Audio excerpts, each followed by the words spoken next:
Baik, puji nama Tuhan. Saya ucapkan shalom bagi kita semua Bapak Ibu yang ada di rumah. Shalom. Saya ucapkan selamat hari Minggu. Saya percaya ada sukacita pada pagi Minggu ini. Amin. Baik yang ada di rumah semuanya atau dimanapun kita berada, saya percaya kita semua dalam keadaan baik-baik saja dalam perlindungan Tuhan Yesus. Amin. Saya undang kita semua yang ada di rumah untuk boleh bangkit berdiri bersama-sama. Kita akan beribadah dari tempat di mana kita boleh berada. Kita berikan tepuk tangan kemuliaan bagi Tuhan Yesus, karena Dia Allah yang ajaib, Dia Allah yang menepati janjinya bagi setiap kita. Haleluya.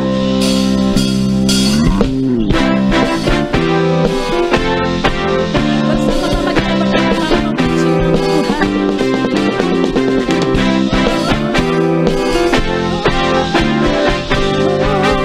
Angkat suara bagi Tuhan. Yesus, Tuhanku ajaib.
Berada, puji-pujian hanya bagi Tuhan Allah kita, sebab Dia ajaib untuk selama-lamanya.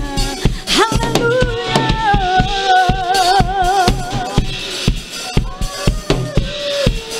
Amin. Untuk selama-lamanya. Lebih lagi angkat suara bagi Tuhan.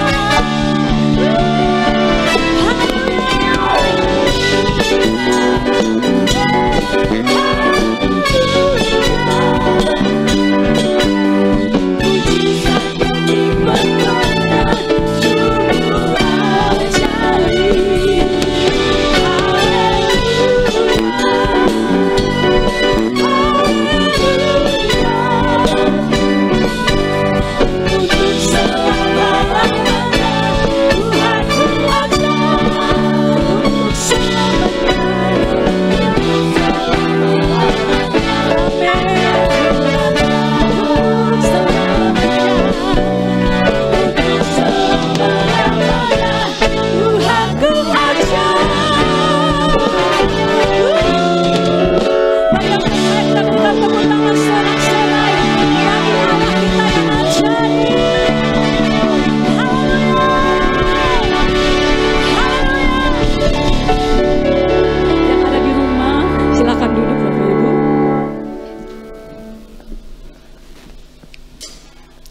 Terima kasih Tuhan Yesus.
Dan kami tidak pernah takut ya Tuhan.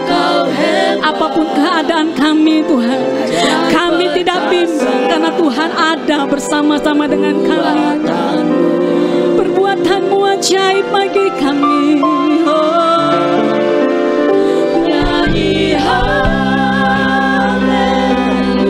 Umat Tuhan dimanapun Engkau berada, angkat suara bagi dengan iman katakan ajaib berkasa.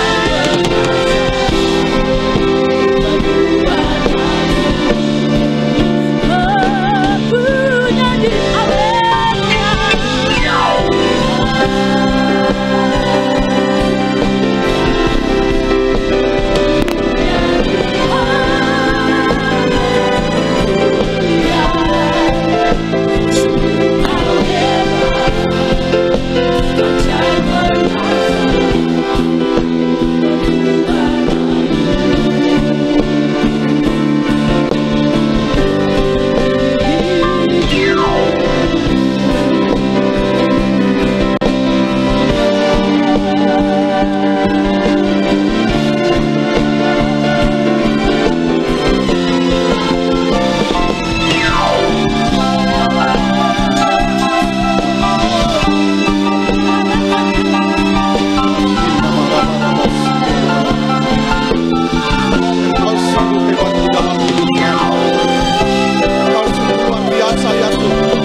Engkau sudah memperdamaikan kami Tuhan, karena Tuhan sudah terlebih dahulu mendamaikan dirinya dengan bumi. Dan pada saat ini Tuhan kami percaya oleh perkara di salib-Mu Tuhan, sorga dan bumi sudah diperdamaikan. Dan kami percaya Tuhan, kami umat-Mu saat ini ada di dalam Engkau.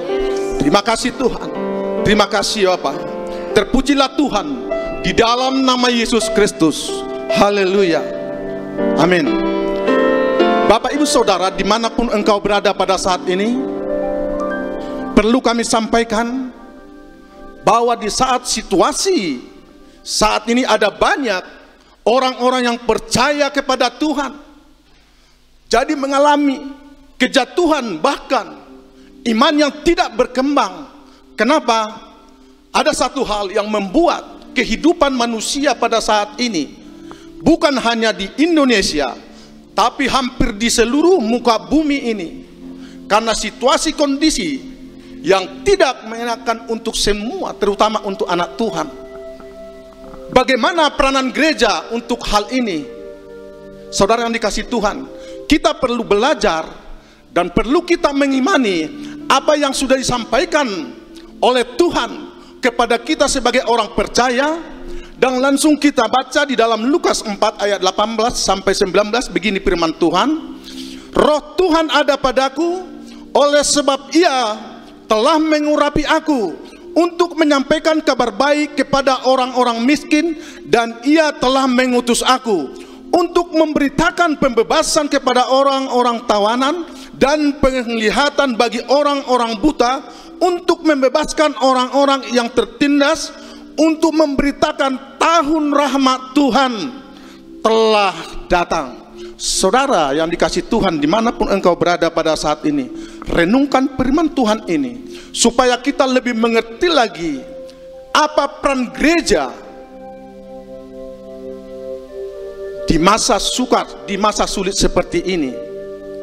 Saudara yang dikasih Tuhan, sebagai gereja yang berintegritas harus menyampaikan berita baik bagi orang-orang miskin.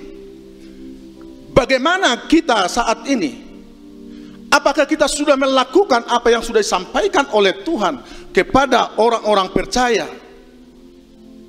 Dan saat ini banyak orang-orang menjadi egosentrisnya yang meninggi, atau egosentrisnya yang diandalkan. Dan itu kita lihat di sekitar kita. Tapi gereja pada saat ini harus mengambil peran atau peranan di dalam masa sukar seperti saat ini. Dan itulah yang Tuhan mau dari kita sebagai anak-anak Tuhan. Dan kita harus memberitakan pembebasan bagi orang-orang yang tertawan. Termasuklah sekarang di dalam situasi COVID sekarang ini, ada banyak orang merupakan tawanan. Dia ada isoman, isolasi mandiri, ada yang terkapar di ruang ICU, di rumah sakit, di mana-mana. Ini merupakan tugas dari gereja untuk memberikan semangat. Kita tidak perlu berpikir saat ini, apa yang saya perbuat kalau menolong orang yang dalam kesusahan atau dalam tawanan seperti itu. Kita sebagai gereja ada banyak hal yang akan kita lakukan.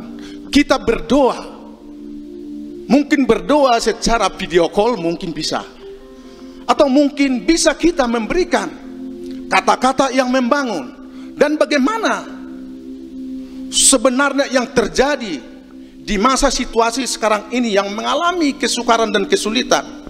Sebagai gereja yang berintegritas harus berani memberitakan untuk pembebasan orang-orang yang tertindas. Itulah yang dikatakan tadi di Lukas 4:18-19 itu. Itulah peran gereja pada saat ini yang perlu kita lakukan. Karena dikatakan di Matius 16:18 itu, kita boleh mengerti kalau kita baca, disitulah pertama kali ada timbul kata Tuhan bahwa Tuhan sudah mendirikan jemaatnya. Artinya suatu gereja itu secara fisik adalah seperti yang kita lihat di sekeliling kita, tapi yang merupakan gereja yang sebenarnya adalah hati kita sendiri, adalah hidup kita sendiri. Untuk itulah kita untuk menjadi saksi-saksi hidup dari kerajaan sorga, supaya kita benar-benar dikatakan orang suatu gereja yang berintegritas, bukan melihat dari fisiknya. Kalau fisik ini bisa kita bangun. Dan banyak orang berkata pada saat ini, di mana gerejamu? Apa yang terdapat di gerejamu? Tapi sebenarnya Tuhan menginginkan, karena yang pertama sekali mendirikan gereja adalah Tuhan itu sendiri. Dan dikatakan dia sudah mendirikan jemaatnya di atas batu mama. Itu yang terambil dari Matius 16:18. Jadi yang mendirikan pertama gereja adalah Tuhan itu sendiri. Dan otomatis dialah yang empunya gereja. Dialah yang empunya kita, hidup kita. Apakah kita menyadari pada saat ini bahwa gereja yang dimaksud dalam firman Tuhan ini adalah kita sendiri? Makanya dikatakan firman Tuhan, bait Allah yang sebenarnya adalah jiwamu, jiwa kita masing-masing. Kenapa banyak orang Kristen yang terfokus melihat satu fisik dari pembangunan gereja, dan oleh sebab itu banyak jadi permasalahan timbul oleh karena pembangunan gereja, oleh karena pemilikan gereja. Artinya pemilik gereja yang sebenarnya adalah Tuhan itu sendiri, karena dia yang duluan mendirikan dan membangun gereja. Dan lahirnya gereja itu adalah oleh Roh Kudus. Jadi kita di sini sebagai hamba-hamba Tuhan, dimanapun engkau pada saat ini, jemaat Tuhan yang saya kasihi dan dikasihi oleh Tuhan, bahwa gereja sebenarnya adalah hidupmu sendiri. Untuk itulah Jauhkanlah hidupmu dari hal-hal yang bertentangan dengan firman Tuhan, supaya engkau menjadi bait Allah yang disukai orang. Karena jemaat mula-mula pertama yang terambil dari pada Kisah Para Rasul 2 ayat 46 dan 47 di situ. Gereja mula-mula itu berkumpul. Setiap hari berkumpul, bertekun. Tapi yang dimaksud di sini bukan secara jasmani. Anda, saudara yang ada di rumah, untuk datang ke gereja berkumpul setiap hari. Bukan itu tujuannya. Karena saya katakan tadi, dan firman Tuhan berkata, gereja yang sebenarnya, bait Allah yang sebenarnya adalah hidup kita ini. Dan kalau kita baca nanti di ayat yang ke-46 begini firman Tuhan, dengan bertekun dan dengan sehati mereka berkumpul tiap-tiap hari dalam bait Allah. Kita harus belajar. Kenapa sampai di situ disampaikan ada titik. Di sini dikatakan ini yang perlu kita renungkan dalam hidup kita.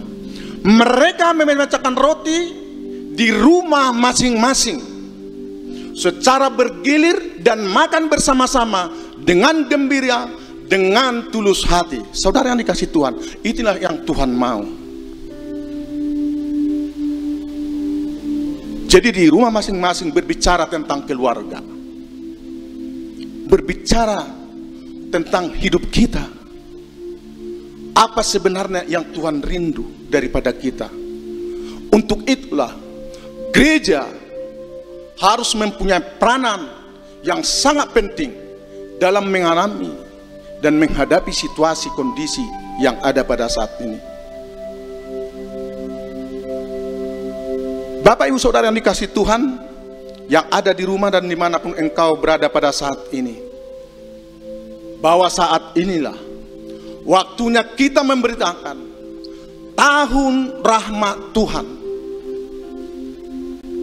Apa yang sebenarnya diartikan di sini rahmat Tuhan?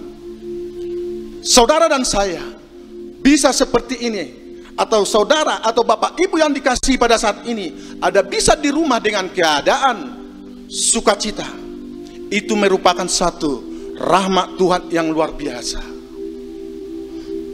Saat ini Bapak Ibu Saudara, mari kita renungkan apa yang akan Tuhan lakukan kepada kita sebagai gereja yang punya integritas.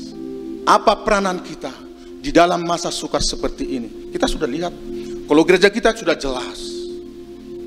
Dari yayasan kita pun sudah ada, yayasan Surga Kebenaran sudah menjalankan ini untuk membantu orang-orang susah, dan sudah lama berlalu dan sudah lama dilakukan. Dan itu satu nilai plus di gereja kita, keluarga besar Medan Plaza. Dan di tempat ini pun, di MMTC Grand Menteng dan Antares sudah beberapa kali melakukan hal seperti ini. Saudara yang dikasih Tuhan, perlu kita garis bawahi di hidup kita apa sebenarnya peranan gereja, dan gereja itu merupakan kita sendiri. Apa yang perlu kita lakukan semasa kita hidup, saat semasa kita dikasih kesempatan, dikasih oleh Tuhan kesempatan yang sangat luar biasa. Saudara yang dikasih Tuhan, boleh kita melihat hari-hari ini bahwa hari-hari yang sangat sukar, dan banyak orang berkata dan tidak bisa memprediksi untuk 1 tahun mendatang apa yang terjadi. Tapi kalau kita sebagai gereja yang benar-benar, apa yang sudah disampaikan oleh firman Tuhan yang terambil dari Alkitab ini, yang sudah kita baca dan renungkan, karena kita harus tahu bahwa firman Tuhan ini adalah Allah itu sendiri.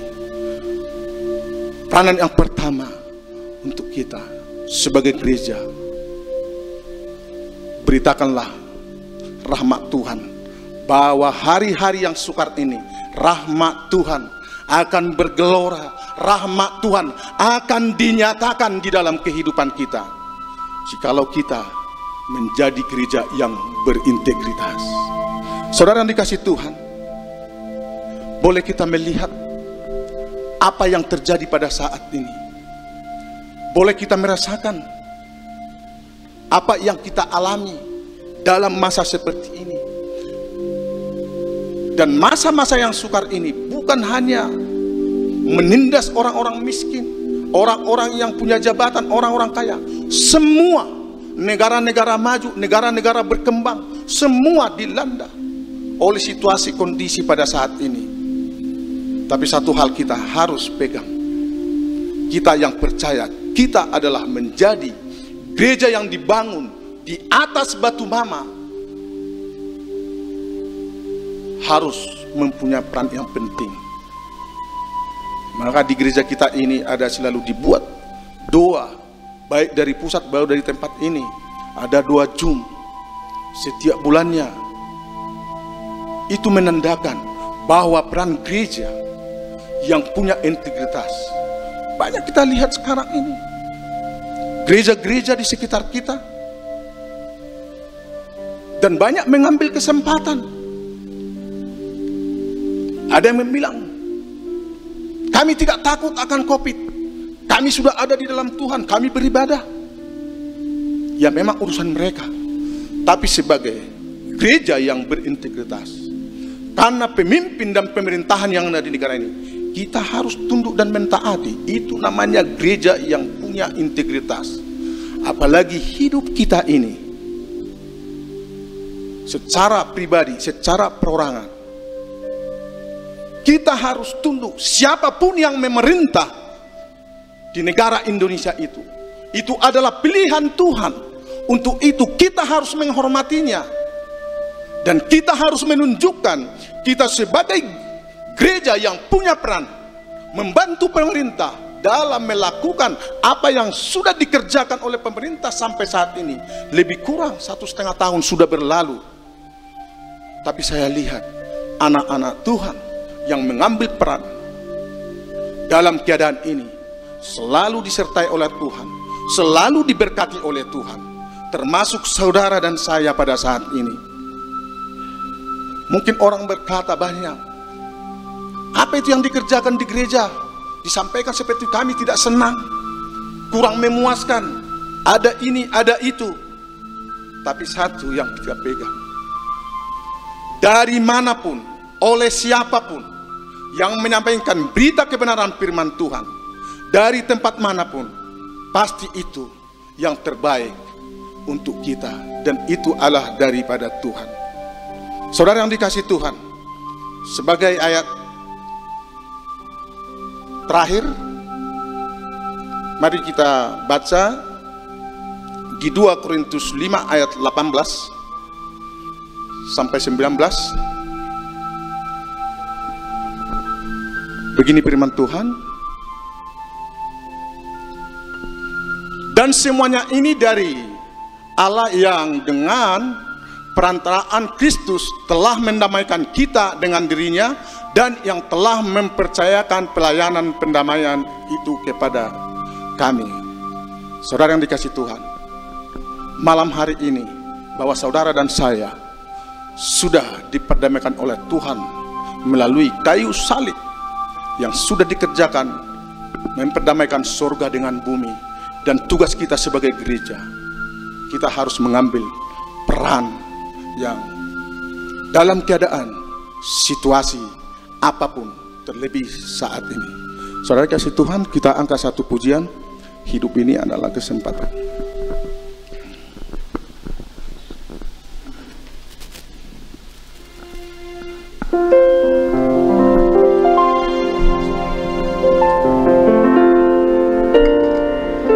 Hidup ini adalah kesempatan. Hidup ini untuk melayani Tuhan. jangan Sia-siakan waktu yang Tuhan beri.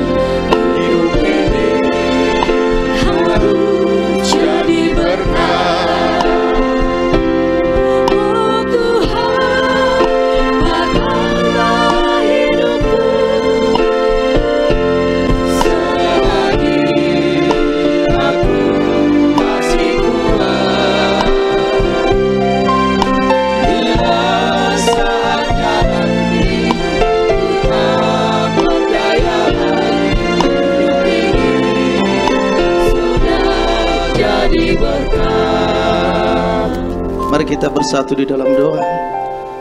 Hati kami melimpah dengan ucapan syukur kepadamu Bapa, buat segala kemurahan-Mu, kebaikan-Mu atas kehidupan kami. Kalau di hari Sabat-Mu pada hari ini Engkau izinkan kami boleh datang beribadah kepadamu, itu karena kasih dan anugerah-Mu kepada kami. Kami berdoa buat hamba-Mu yang telah menyampaikan isi hati-Mu kepada kami. Tuhan, Engkau pakai hamba-Mu lebih lagi, urapi Tuhan. Berikan hikmat dan pengahyuan kepada hamba-Mu.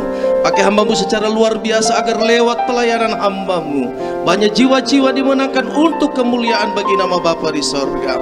Terima kasih firman-Mu yang sudah ditaburkan. Kami percaya firman-Mu tidak akan kembali dengan sia-sia. Dia akan melaksanakan apa yang Tuhan kehendaki dalam kehidupan kami. Terima kasih Bapa yang baik. Terima kasih Tuhan. Kami berdoa buat para pemimpin rohani kami Bapa. Juga kami berdoa buat gembala pembina kami. Kami berdoa buat para gembala kami, keluarga besar Medan Plaza. Secara khusus kami berdoa buat gembala kami di tempat ini, Bapak Stefanus Leong beserta dengan keluarga dan wakilnya. Tuhan, doa kami bagi para pemimpin rohani kami, kiranya Engkau pakai mereka lebih lagi Tuhan. Engkau berikan perlindungan yang sempurna atas kehidupan para hamba-hamba-Mu, sehingga melalui para hamba-hamba-Mu banyak jiwa-jiwa dimenangkan. Banyak orang-orang yang merasakan kasih-Mu ya Tuhan. Banyak orang-orang yang dibebaskan dari segala sakit penyakit. Terima kasih Bapa. Kami berdoa buat pemimpin bangsa kami, dari pemimpin tertinggi sampai kepada pemimpin yang ada di daerah. Tuhan, berikan mereka roh takut akan Tuhan, supaya mereka menjalankan roda kepemerintahan yang sesuai dengan kehendak-Mu. Doa kami bagi bangsa kami dari Sabang sampai Merauke. Tuhan, selamatkan bangsa kami. Tuhan, sembuhkan bangsa kami. Tuhan, Engkau pulihkan ekonomi daripada bangsa ini Tuhan. Apapun yang sedang bangsa ini hadapi, kami percaya balik semuanya itu ada rencana Tuhan yang terbaik bagi bangsa ini. Salam Indonesia, damai ada padamu, keselamatan ada padamu. Terima kasih Tuhan, terima kasih Bapa. Kami juga berdoa buat jemaat yang sudah beribadah kepada Tuhan, baik yang ada di tempat ini maupun yang ada di rumah. Tuhan, kami mohon Engkau pelindungi Tuhan. Engkau tutup bungkus mereka dari kuasa darah ya Tuhan. Berkati keluarga mereka, apa yang mereka usahakan Tuhan buat berhasil. Apabila ada jemaat yang sedang sakit pada saat ini, kami berdoa dalam nama Yesus, mereka disembuhkan. Sembuh di dalam nama Tuhan, karena di dalam nama Yesus ada kuasa kesembuhan. Di dalam nama Yesus yang terikat dibebaskan. Terima kasih Tuhan, terima kasih Bapa. Dari tempat ini kami mengangkat tangan, Salam Yerusalem. Damai dan sentosa ada padamu. Diberkatilah pundi-pundi-Mu, diberkatilah tembok-tembok-Mu. Terima kasih Tuhan, terpujilah nama-Mu. Dan kalau sebentar lagi kami mengakhiri ibadah raya ini Tuhan, dan sebelumnya Tuhan ulurkan tangan-Mu untuk memberkati setiap kami. Bapak Ibu Saudara dimanapun engkau berada pada saat ini, mari kita terima berkat daripada Tuhan. Terimalah berkat anugerah dan damai sejahtera yang dari Bapa Sorgawi, kasih sayang yang manis melalui putranya yang tunggal yaitu Yesus Kristus, dan biarlah penyertaan Roh Kudus mulai saat ini, esok Maranatha, sampai selama-lamanya.